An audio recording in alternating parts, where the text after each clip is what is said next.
Previously, multiple spell slots were used first thing in the morning to create a hot tub for the Aasimars to soak in, what with them being swallowed by giant worms the day before, while Arian and Aerith wandered off in search of mushrooms.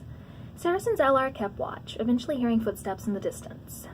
Iridian sent Ava up ahead to scout, where she saw two heavily armored deep gnomes heading in the group's direction.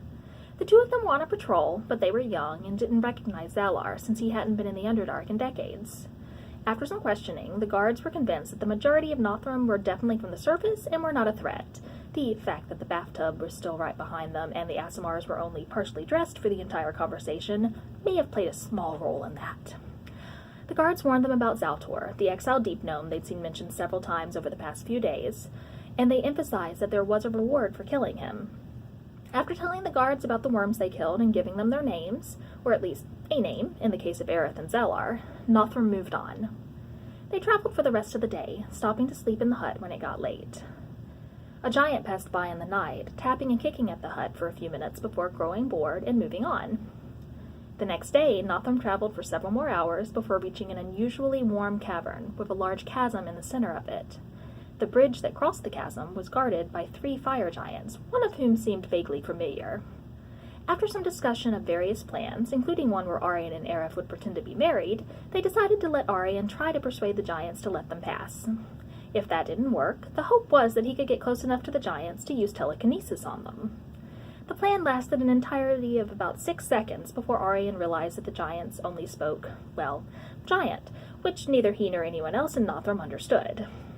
One of the giants threw a boulder at Arian as a warning shot. A moment later, 2 magical blasts came at him from thin air, and a deep gnome appeared beside the giants.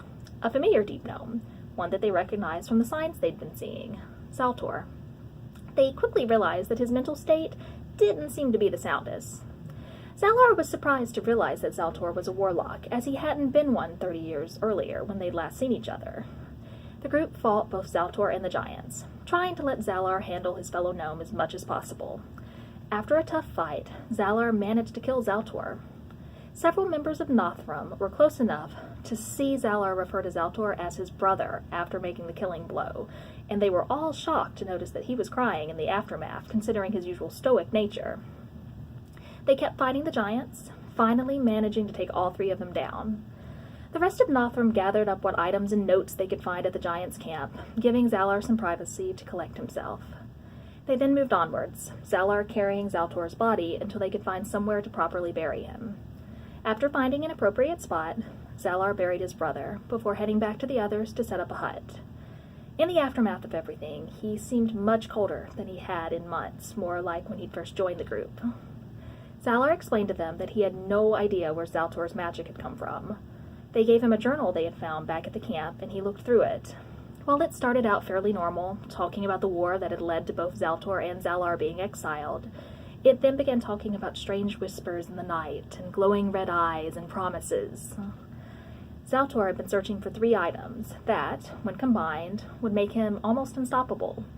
He'd had all 3 items on him, and Zallar had removed them prior to burying him. Gauntlets of ogre power, belt of cloud giant strength, hammer of thunderbolts. Nothrum discussed what their options were, and whether or not it would be safe for any of them to use the items, considering something had clearly driven Zaltor mad. They also realized that they only had 2 more days before they reached their destination, so they needed to let Cal know in a day or so that they needed to use the Gatestone to join the group. And that's where we left off.